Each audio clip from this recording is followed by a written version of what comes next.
Hello, David. Hi, how are you doing? Good, thank you. David, so we're waiting on Dinos and then Kristen will not be joining us, is that right? Correct.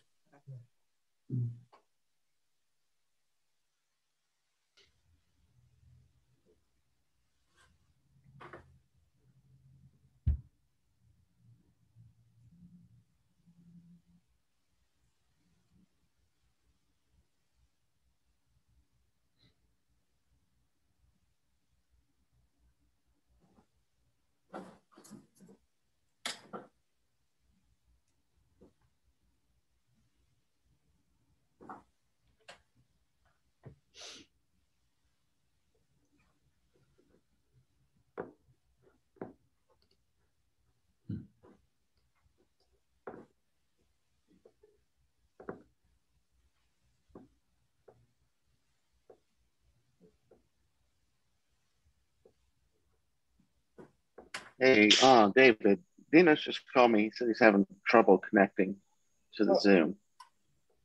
Let's see. I don't know. Oh, I wonder if he's one of these phone numbers. Do you still have him on the phone by any chance? I don't, but I can call him right back. I don't know why he would be joining from the phone. Here's Tim Morrison.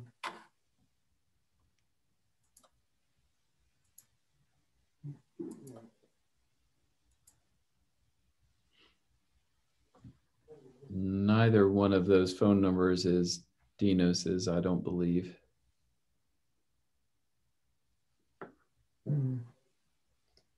Yeah, no.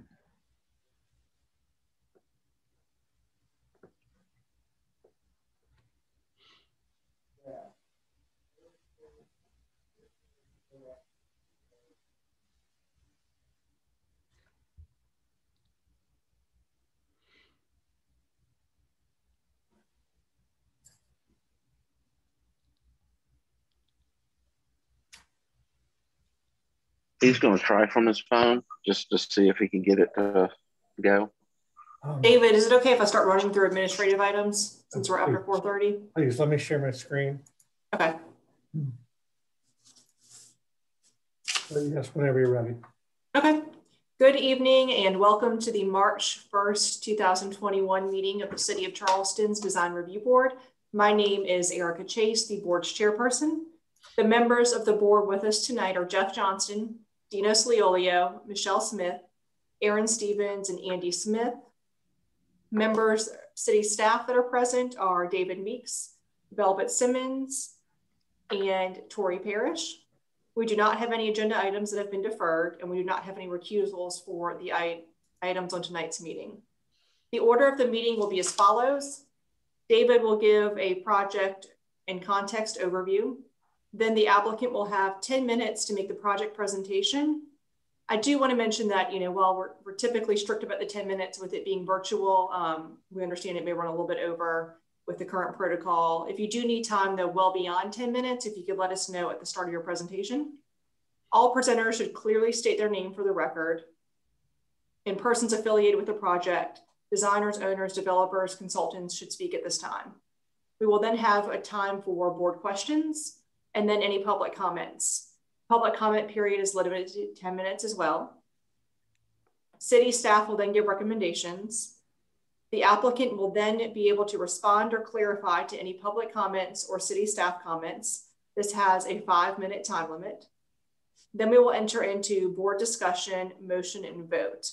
During the board discussion time, the applicant may only clarify inaccurate information when recognized by myself or any of the other board members, and they may only speak if asked a question specifically by the board. If you could please silence or turn off all cell phones or other devices that may make noise during our meeting. I do want to remind everyone that comments from the public are limited to the site design and architecture of projects only. Our board does not have authority over zoning issues such as land use, building density, flooding, or traffic. So with that, I'll start on the virtual meeting protocol. David will be controlling the PowerPoint presentation, which includes everything submitted by the applicant by the deadline in accordance with the submittal requirements. Applicants will need to ask David to advance to the next slide during your presentation. Applicants, staff, and board members are required to give their name whenever speaking. The video and microphone has been disabled for all attendees. Attendees will only be given the capabilities to speak when they are called on during the public comment period. The chat and the Q&A functions have been disabled for everyone. Specific to the public comments, the applicant and the public have been required to register, indicate the project they wish to comment on, and submit any documents in advance of the meeting. Just as an in-person meeting, all applications heard today are part of a public meeting format. If you have registered and will speak during the public comment portion of the meeting, you will need to state your name and address for the record. Those members of the public that have registered will be called in order by project. Members of the public that speak are encouraged to remain in the meeting for the completion of the item they have commented on. Staff will call on the registered members of the public to speak for each project. Unregistered members of the public who raise their hand will not be called on. If a board member needs to recuse, they will be temporarily removed from the meeting and placed back in the meeting at the start of the next agenda item. David will issue meeting results, including staff comments and the board motion, to the applicant following the meeting. The results will also be posted on the city website listed on the screen. And for additional information on the screen, there is an email address and another website for further information. And I do want to remind everyone that this meeting is being recorded. So with that, we can get started with item number 1, which is 162 7 Farms Drive, requesting preliminary approval for an addition and renovation of an existing public supermarket. Thanks, Erica. I just have a couple slides. I think most people are familiar with the location. You can see the red dot here for 162 7 Farms, right off of the highway, 526, and then a little closer view. This is the existing building, and the new expansion will be located right here. But with that, I'd like to hand it over to the applicant, Haley. Thank you, David. Erica, I might just be right around 10 minutes, might go a little over, wanted to let you know. So. Thank you. Okay, well, thank you all for taking the time this evening to join us. We are seeking preliminary approval for the expansion of the existing Publix located at 162 7 Farms Drive. I am Haley Ventura, a designer with Little. Also on the call is Tim Morrison, the project architect with Little, Steve Manley, landscape architect with Manley Design, and Dave Rubin with Publix. The proposed expansion will increase the square footage of the grocery store to approximately 50,000 square feet total. Currently, the Publix is the only grocery store on Daniels Island. One of the goals with the expansion is to keep the Publix open during the construction for the community.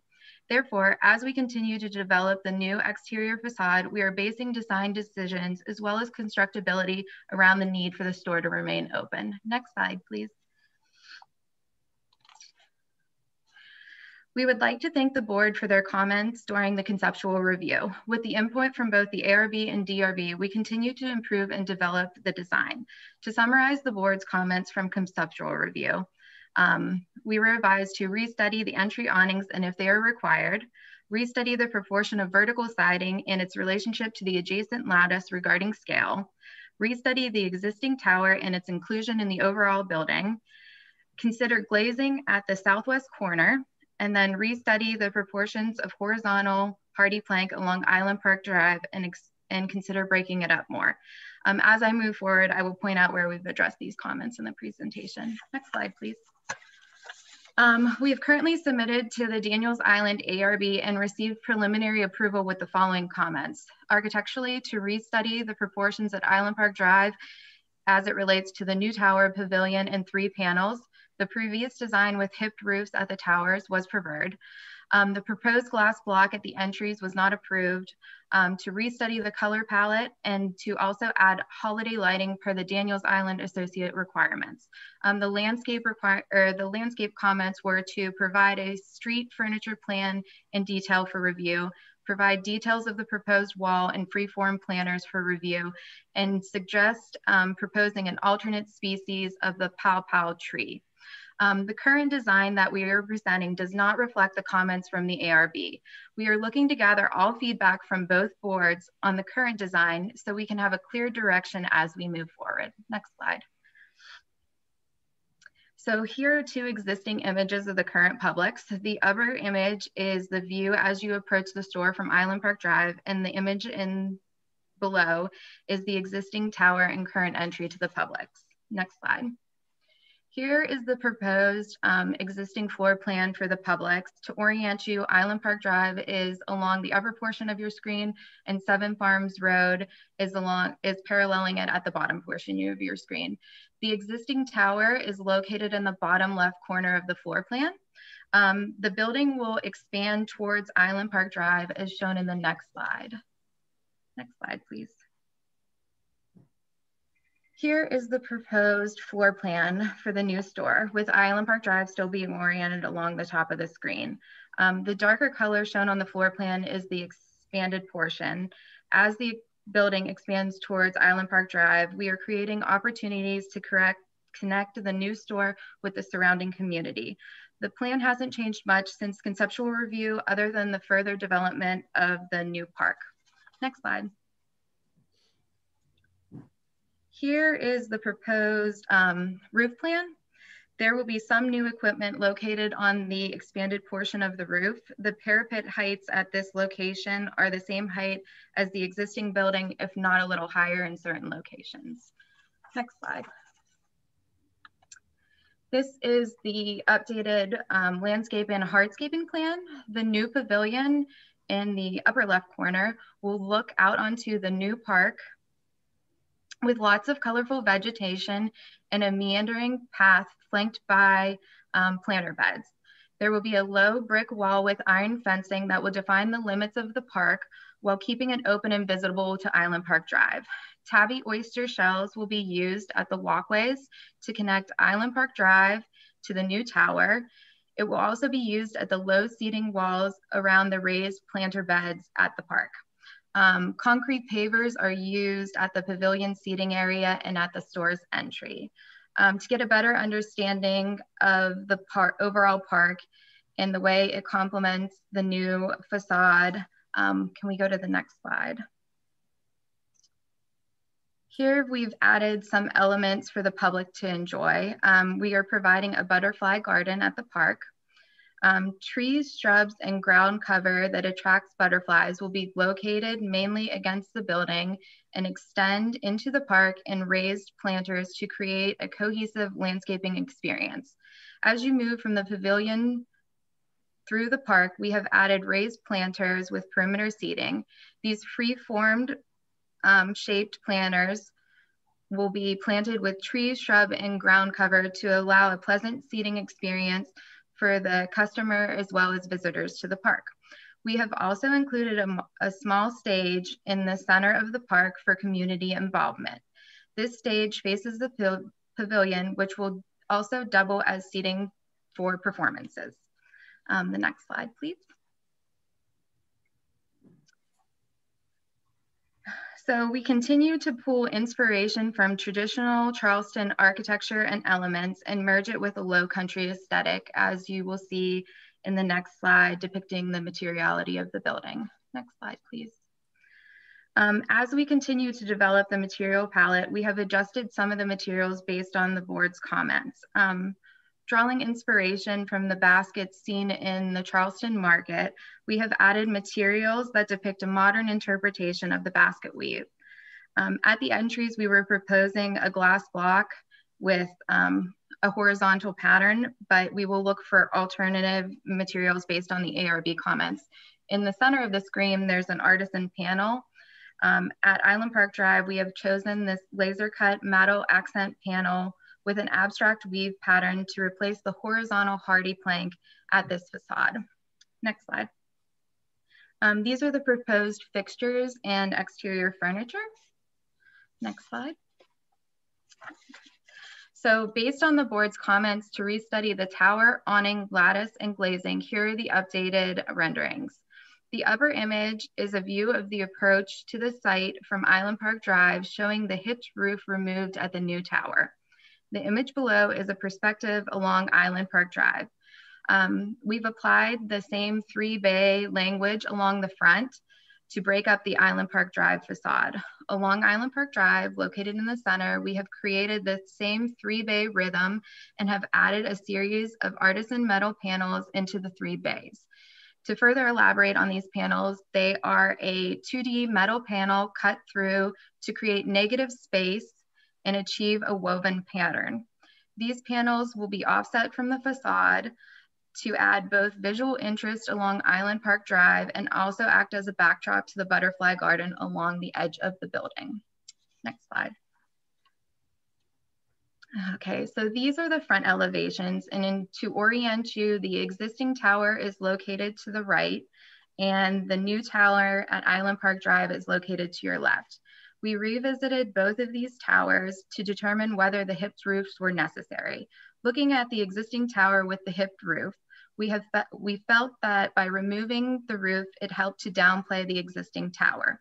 We also removed the roof at the new tower on Island Park Drive and reworked the proportions of the facade. Removing both of these hipped roofs, we felt created a hierarchy that helped add dominance to the new entry. Looking back at the existing tower, based on the board's request to add glazing, when we removed the roof, we also reevaluated the materiality of this tower so that it was more cohesive with the overall facade.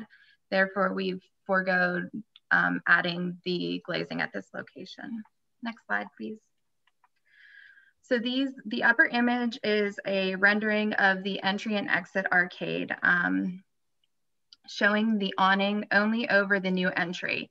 Per the board's previous comment, we reevaluated if the awning over the exit was necessary. By removing the awning at the exit, it shifted the focus to the single awning over the entry.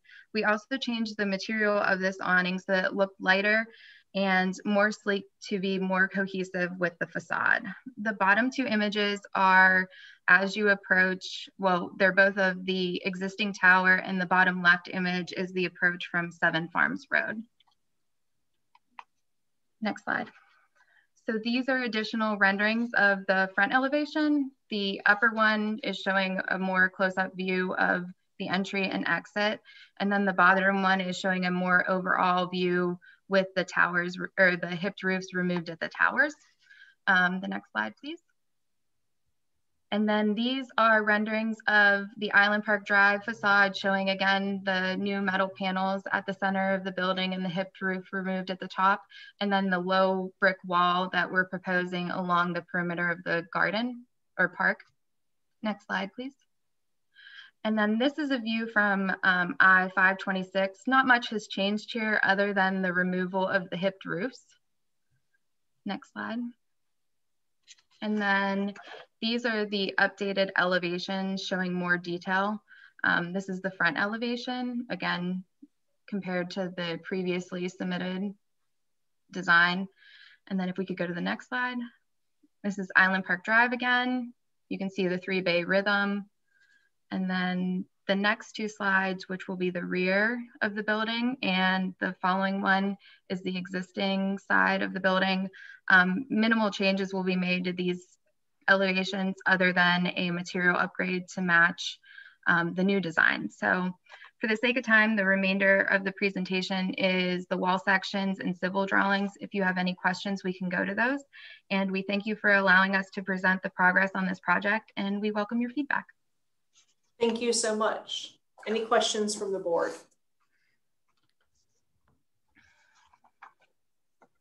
I had maybe a couple questions. Maybe go back to the roof plan, David. And for some reason, the drawing I had, the roof plan didn't show up or is not showing up. So this is the first time I've kind of seen that. Yeah, I think it's the next plan. Yeah. Yeah. If you could zoom in to just the new addition. Yeah, okay. I'm just looking at the new fan HVAC units on the upper left side.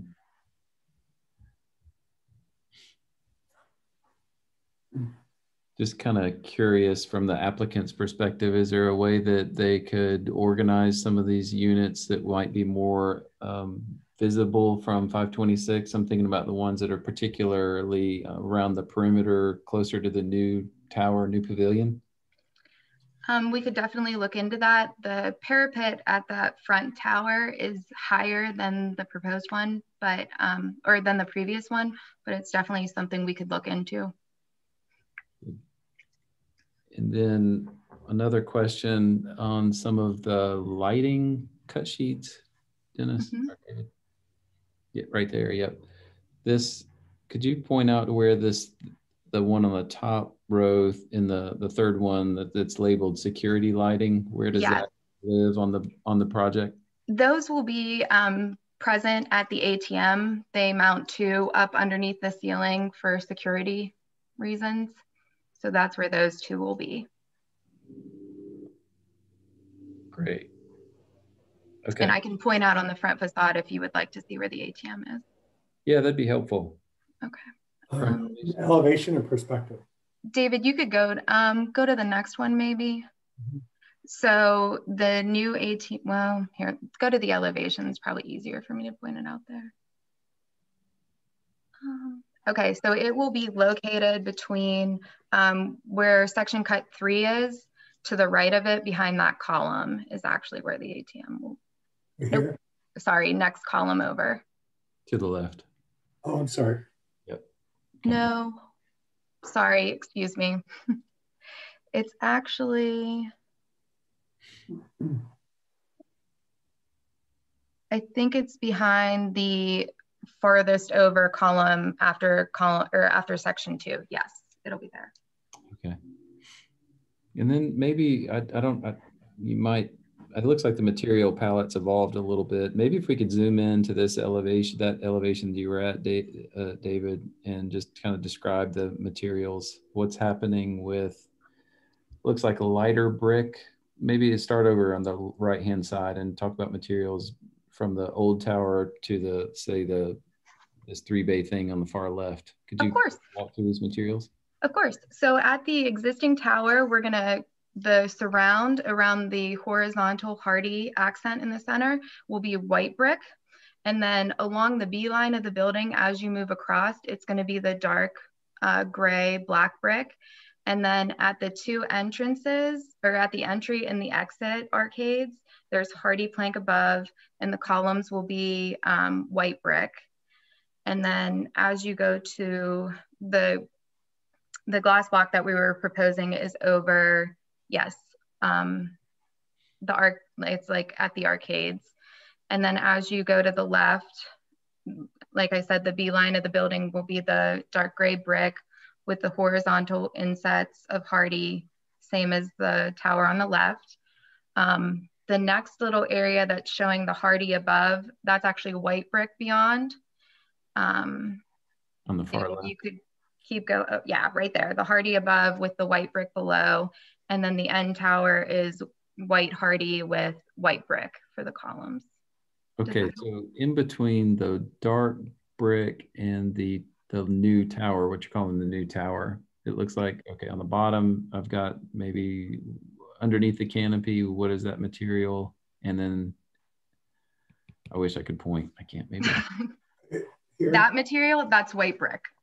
I can point, watch it. This right here. Right there? Is, what is that? White brick. Okay, what is that? Hardy plank, white hardy plank. And what is that? That is white brick again. Are they all in the same plane? No, so the bottom two, the white brick towards the base of the building and the hardy panel above, or the board and bat above, is in the same plane. And then that one at the top is actually beyond. So it actually aligns with where the tower is located. Got it. And then one more question, sorry. Of course. The old tower, what's happening in the floor plan? The floor plan, we are closing in the, that's where the entry and exit was. So we are closing in the entry and exit, and we are building it out so it looks like these 3 bays. Right, and what is happening in the floor plan? on the floor plan, there is the employee lounge, I believe, there. Okay. All right. Thank you very much, Haley. You're welcome. Helpful. Any other questions?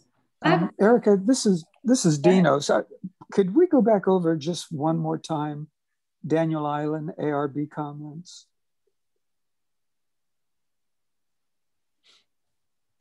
Sure. David, do you have them in the presentation or no? Yeah, I'm getting to them. Okay. I've kind of summarized them. Let's see. This one, right? Yeah. Correct. So the first one was to restudy the proportions at Island Park Drive as they relate to the new tower, pavilion, and 3-accent panel. The second one was that they didn't approve the glass block that we were proposing over the entries. And then the third was to restudy the color palette and then add the holiday lighting. And I think that was it. We've also received, like I said, the landscape comments, which aren't included in the presentation. There's some comments here too. Mm-hmm. If you can read these. Is that too small? Let me zoom in. Yeah, can you zoom in?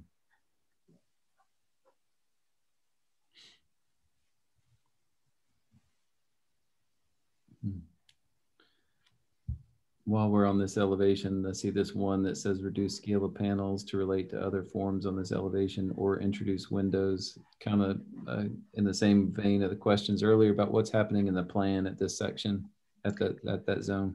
That is the prep area for the deli. Okay.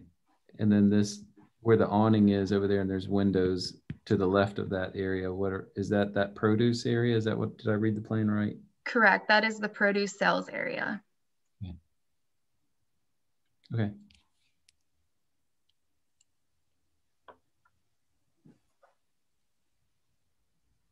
Any other questions, Dinos? No, ma'am, thank you. Erin, yes, sorry, this is Erin. I had a couple questions particularly about the garden area. And I believe, I just want to clarify, it looks like there are gates on all the entrances. So this will be a fully enclosed space. The gates will remain open. Okay. To welcome people in. And have y'all looked at not putting gates, or is there a reason that they have to be there? We can definitely look into it. We added it in a previous design, so it's definitely something to look into. Okay. And then do we have like a full plant schedule? I didn't see it in this middle, but I might have missed it. Yeah, there's one on the next page up. It wasn't. Ah, okay. It's pretty small. Let me zoom in on it. Yeah, thank you. Sorry, it's moving slow. I'm trying to get further in. Here we go. Can you see all that? Yes, thank you. That's all the questions I have. If you can just keep it on this for a minute so I can look through it. I don't have other questions if others do.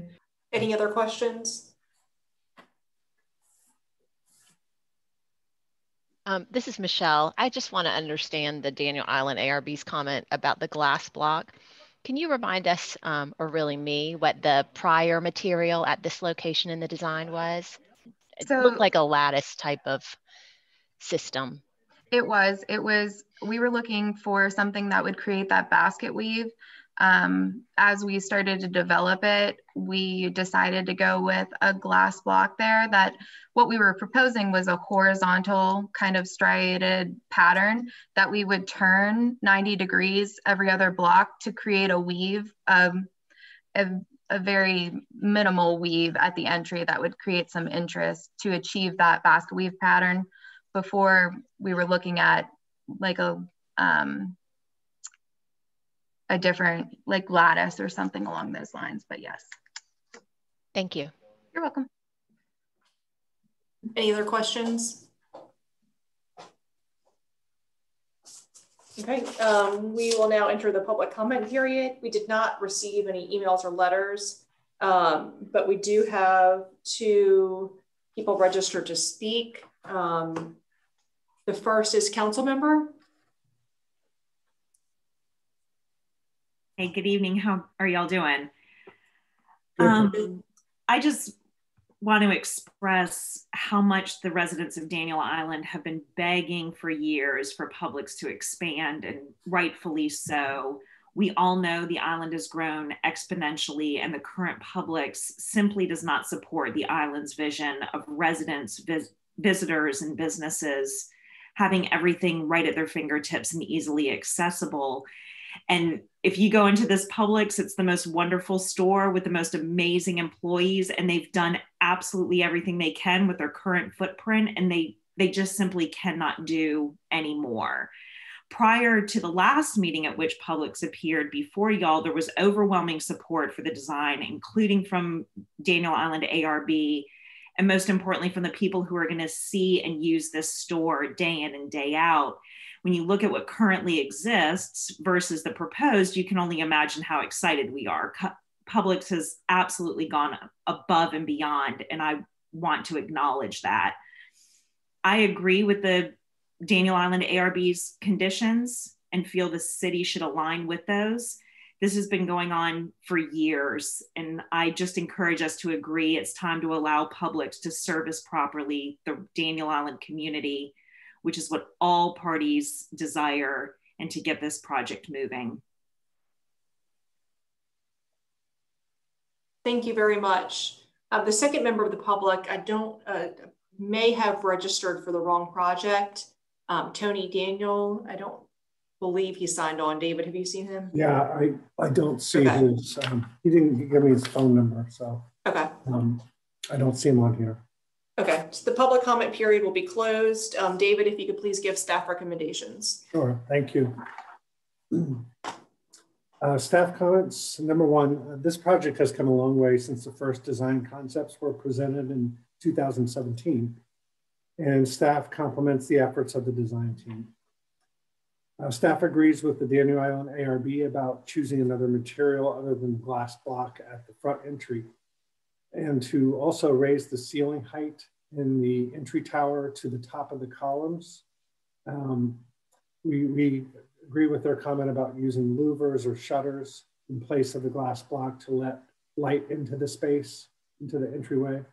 The previous board comments was in regards to the proportions and scale of the previously proposed lattice above the entry in relation to the adjacent siding. And the glass block that replaced the lattice looks to be near the same proportions and scale of the lattice. So we like the idea of the shutters or louvers or an alternate material to glass block. Number 3, the center hardy wall on the northwest facade was replaced with 3 metal accent panels, which helps to break down the mass and add interest. Number 4, staff feels the roof forms on the towers work well in establishing hierarchy with the entrances. Perhaps if the roof pitches matched closer to each other, it would help tie them together more closely. Number 4, staff supports the revision to the corner southeast tower and the improvements made to it without adding windows into the office spaces. Number 6, although staff and board have stated at the last review that we approved of the gray and white color palette proposed, the Daniel Island ARB is suggesting a warmer color palette and has pointed out that the adjacent buildings in the shopping center have recently been repainted and use the existing color scheme, which they have asked DRB to consider in the proposed color scheme that complements the adjacent buildings. If I could, I'm going to go to the end here. I'd also like to point out that the photos that the applicant used at the beginning of the presentation were a little bit outdated, and the pictures I'm about to show you are more recent. This was actually given to me by Daniel Island ARB of the colors that were just redone for both these buildings. But I was noticing that there are some grays and whites in this palette as well, although I'm seeing some tones that have a little bit of green in it as well. And then beyond these, let me show you the photos that they took for us. I can go back to these if you want me to slow down, but these are very recent photos from just this past week. And I'll go through these. So, you know, I could see us agreeing that they should maybe tweak it a little bit to more closely complement the adjacent building. Staff comment number 7. Staff recommends making the existing tree symbols different than the proposed trees, such as not coloring them in or some kind of gray tone, just to distinguish between the two. Number 8, all proposed plants or plant groupings should have a label with the plant symbol and quality and quantity called out on the plan as well as on the plant list, please. Number 9, some of the plants specified, such as pawpaw trees, may be difficult to locate locally. Staff asks the applicant to verify plants specifically, verify plants specified to make sure they'll be available. But at the same time, I could agree with Daniel on ARB just to replace the pawpaw tree with something else. Number 10, the applicants have replaced the pittosporum, the drift rose, and the needlepoint holly as the board had asked at the last review. Number 11, staff would like a better idea of what the clover-shaped freeform planter seat walls in the garden look like. If you could provide the color, the material, the texture, please provide a detail at the next review.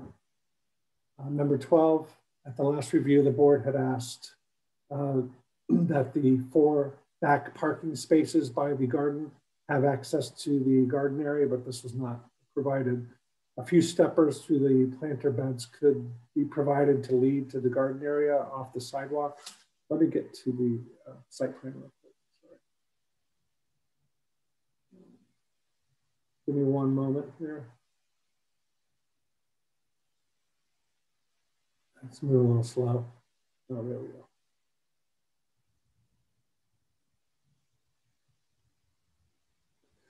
So I was going to suggest, you know, here's the 4 parking spots that they're asking to be able to access into the garden space. But there is this sidewalk here that leads to the service door, possibly just some steppers through this planting bed could be provided into the garden area. That's one suggestion, or to restudy that. That's all we had, and staff recommends preliminary approval. Thanks, David. Haley, did you have anything you wanted to clarify or respond to? I don't think so. Just thank you all for your time today. Thank you. Okay, we are now in board discussion for any comments or a motion. Erica, this is Jeff. Can I ask the applicant to kind of clarify what the seat walls are, the organic shape? What is the idea that they'll be constructed of? Is it masonry or? Sure, yeah, thanks, Jeff. Haley? Steve, do you want to describe the walls? I know we talked about. Sure, so the walls are seat walls, so they're going to be low. They're going to be about 18 to 22 inches tall. We don't have a detail on that yet, but they are going to be tabby material. So the same tabby material that will be on the walk will be on the wall. The cap on the wall will be more of a cast stone cap. So it'll be a smoother material on top to be for sitting. Steve, could you state your name for the record, please? Sure, Steve Manley with Manley Land Design. We're the landscape architects. Thank you. One other clarification while we're looking at this. It's related somewhat to my previous question. So on the side where we have those 4 parking spaces that David mentioned connecting, does the fence wrap around that side, or is that side completely open as designed right now with just some vegetation between the lawn and the parking? That side is just screened with vegetation. Okay. The fence just runs across Island Park Drive. But there's no, as it stands, no proposed like pedestrian connection from those parking spaces into that park right now. There is no planned connection right now, but we could certainly offer that. We were trying to screen off the back side of the that service drive and that backside. And then one other thing, there's like a largish square above the parking. Is that some type of utility at the fence where the fence ends? It looks like, yeah. It is. It's an existing transformer. Okay. That's all I have. Thank you for questions, at least. Any other comments? Oh, yeah, we are in comment. We are. I wanted to just generally say that I'm really pleased, especially with this land plan over here. This is really exciting. So Peter, good work to you and your team. I think there's been some good improvements on the design overall. I'm delighted to be kind of to the point where we can just talk about little things. I would hesitate while we're on this plan to connect the 4 parking spaces to the garden. I agree with screening the service parking spots. There's plenty of on-street parking to access this butterfly without bringing public into this more dedicated service area. So I'd love to hear other people's perspective on that, but for me, I'd rather not encourage a connection there.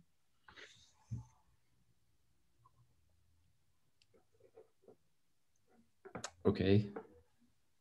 Then go ahead, Jeff. I'm sorry. Oh, go ahead, Andy. I'd love to hear your opinion or thoughts. Well, I mean, I don't think it needs to be as formal as the other connections, but I think if you were to maybe just make some space with some stepping stones, I think that could be enough, because people are going to park back there and use it. I mean, I know that that is more of a service area, and that's what I'm saying, not make, a real formal gesture to it, but just something, that kind of includes those 4 spaces that are adjacent to this area. I mean, it is intended for overall use, and those are spaces that are directly adjacent, whereas, the other spaces maybe are not so focused into this area. Mm-hmm.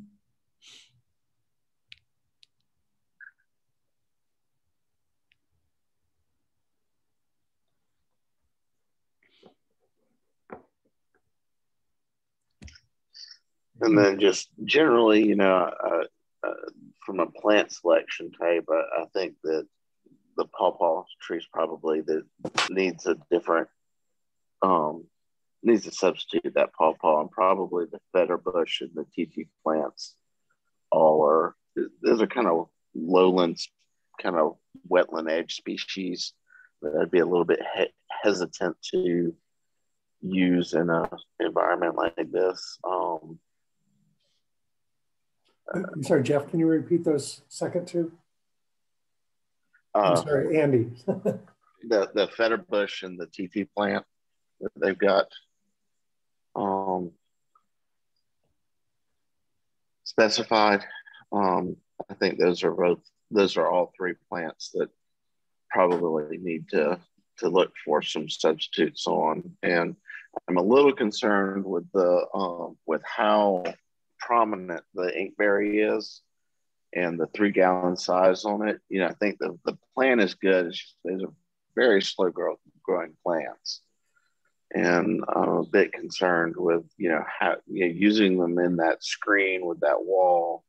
That we get a 3-gallon plant in there, and it kind of stays at that size for an extended period. We're not getting what we're looking for out of it. Maybe go up in size or see if there's a size available. I know it's kind of 3-gallon and 7-gallon these days. The old 5 gallons are kind of out of the trade, and just just a little concerned with how prominent they are and kind of how small we're specifying them in. Then I kind of am with Aaron on the gates. You know, I understand the gesture, but I think if we're going to use them, either they're pinned open so they remain open or they're removed. You know, I'm interested, and I'm also interested in the construction detail of the benches. You know, we're kind of, you know, I understand the exterior materials, but how are we putting it together and how successful is that going to be? Yeah, I don't want to hold the deal up, but, you know, I would like to have some better understanding of what these are at the next level. You know, if it's just a staff, you know, at staff review, and kind of let Aaron and I see those details, that would be great. As far as I'm concerned, I don't want to, you know, create any sort of formal resubmittal, but you know, that is kind of this important gesture in there that seems fairly like it's still kind of hanging out there.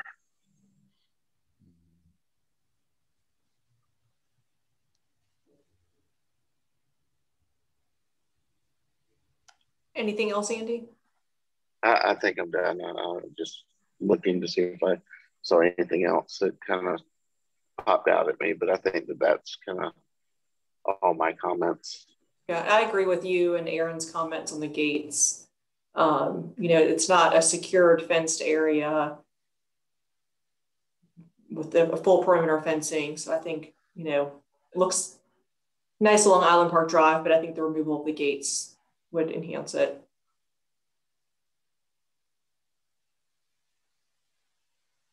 Any other comments or motion? Well, I've got a couple architectural comments just going to talk through, and it's more food for thought. And if we could go to that Island Park Drive elevation. Well, this is a good one. We can just stop there to the precedence. The next one up. Sorry. Yeah, this one.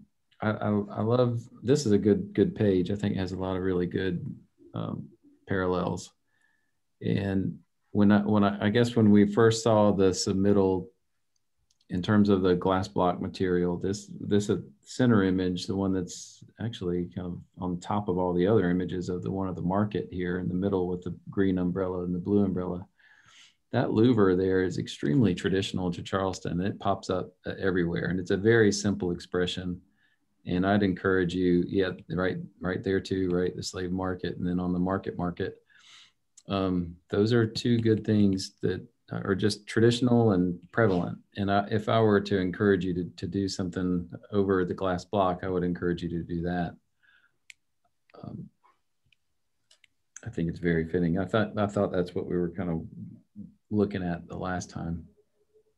So then let's go back to the Island Park Drive elevation, if you don't mind.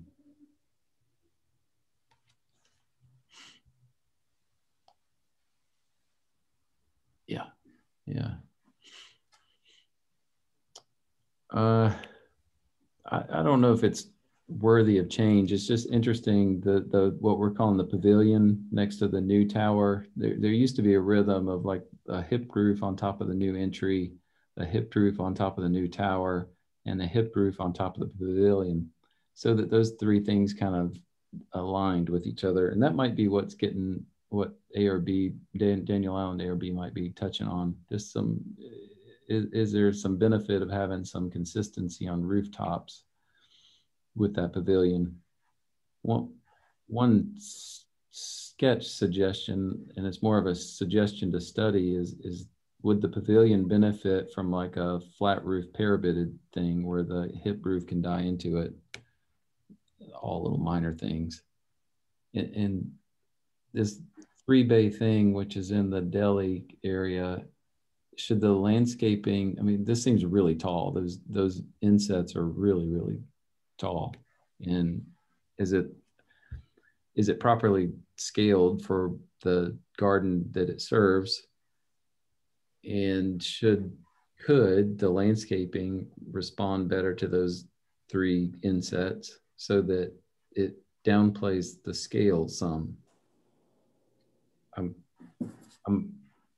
I wonder too if the screening might be a little. I think the screening's interesting, but are the openings of the screen itself a little too small to really read from this distance and at that scale? That's more of a question. Like I said, food for thought. I'm kind of rambling here on thoughts that I would look at if this were my project. And overall, I do want to emphasize that this is a really good design solution. I really like where it's going. I think it's going to benefit the community, not only from a grocery standpoint or service standpoint, but I think from a community insertion. I think it's a really good thing. I really appreciate the windows over here in the produce department. I really appreciate the pavilion, and I think this butterfly garden's a great addition. Maybe go back to the front elevation or some of those perspectives at the front parking lot. This works. The top left picture, I don't know what to do about it, but these awnings and these coverings that cover, I guess they're more for people than they are for the building. Oftentimes with canopies, you have canopies cover windows, but this is covering a pathway, I guess. And I think the last time we had the conversation here, we were talking about putting windows under the old tower, and that would help activate that. It's a very blank wall from the corner where that person's standing to the exit on that top right elevation.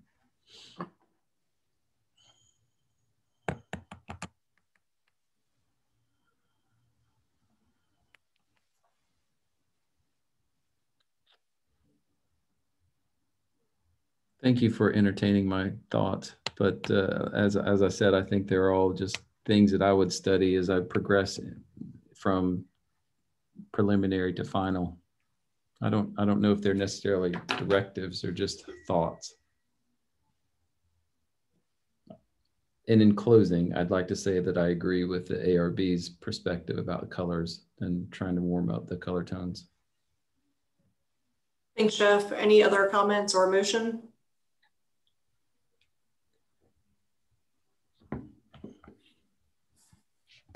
I'll weigh in here. This is Michelle. I do appreciate the applicant's entertainment of our prior comments, and I do think that the design has really only been further strengthened and has come a long way.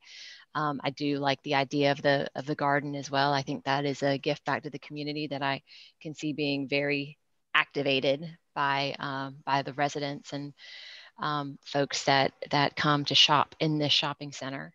I do like the palette that is presented. It's sophisticated, but I can understand the local ARB's concerns about it blending in with the existing. That's always the challenge. But you also don't want it to subvert to a dated color palette either. That's the tenuous relationship there. But I think that you can come up with something successful that everyone will appreciate. I do think that the scale of the glass block could be improved with with a different material. I think that the prior comment, if I remember correctly, was just adjusting what those two textures meant and how they related to each other. But I do think that a glass block product will not be as airy and diaphanous as something as a lattice or a louver that allows air to transfer. So I can see how that comment may warrant some restudy. And I do appreciate. I think that if we go back to the other elevation that we were looking at that shows that pavilion and tower sequence, I know that we had discussed the function of the towers at the previous submittal, if I recall, and that the idea of the roof, using the roof as a device to signify the entry, I felt was an important discussion. So I'm going to let the designer make that interpretation, but I do think that it's most appropriate that the existing tower be stripped of its entry significance because it's no longer the entry. In this regard, this new tower is really a sign. It's really a sign for the shopping center. So I think that I think that some good valid comments have been made, and it'll really be up to the designer to take the direction and the and our interpretations, but I think that you're on the right path. That's all I had. Any other comments or motion?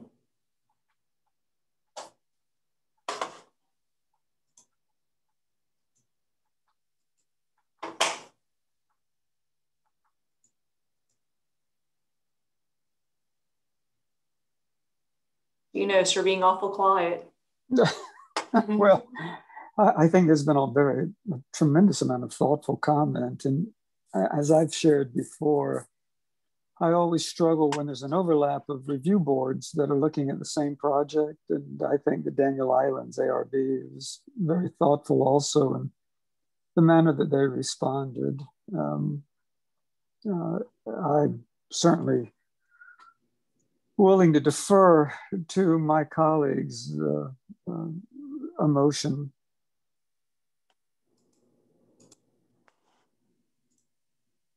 Anyone ready to make a motion? I think most of the comments that we've all talked about have been addressed in the Daniel Island ARB from an architectural standpoint. So I'd be happy to make a motion, and you guys can kind of help me craft it as we move forward. But I'd like to make a motion for preliminary approval with staff comments, and I think I have them: 2, 4, 6, 7, 8, 9, 10, 11, 12. So 2, 4, 6 through 12. And correct me if that's not right. Some of these were. I think you can remove 10 just because it's making a statement that some comments were addressed. Thank you.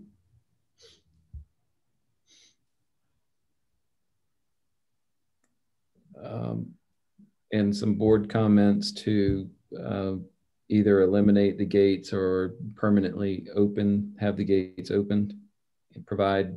And that's number 1. Number 2 would be provide the detailing of the gate at final review. Number 3 is the adoption of Daniel Island ARB comments.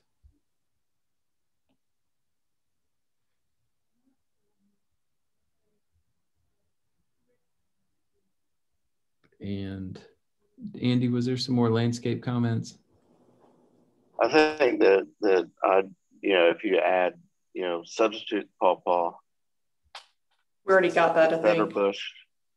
Yeah, Daniel, I think staff comment was, to look at, but in addition, the feather bush and the TT plant. Or say those again, Andy. The feather. The feather bush. Okay. And what was the second one? It's TT plant. Also to study the size of the inkberries being put in. Is it inkberries? Inkberry plant.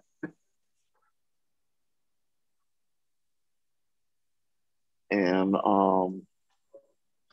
I know that there's a comment about detailing of the planters, so I'll let David handle that appropriately. Okay. So I guess that's it. Great. So does that conclude everything, Jeff? Yes, that was, yes. So I have a motion for preliminary approval with staff comments 2, 4, 6 through 9, 11, and 12. And then board comments: 1, provide detailing of the fence and potential gates at final review. 2, eliminate or permanently open the gates.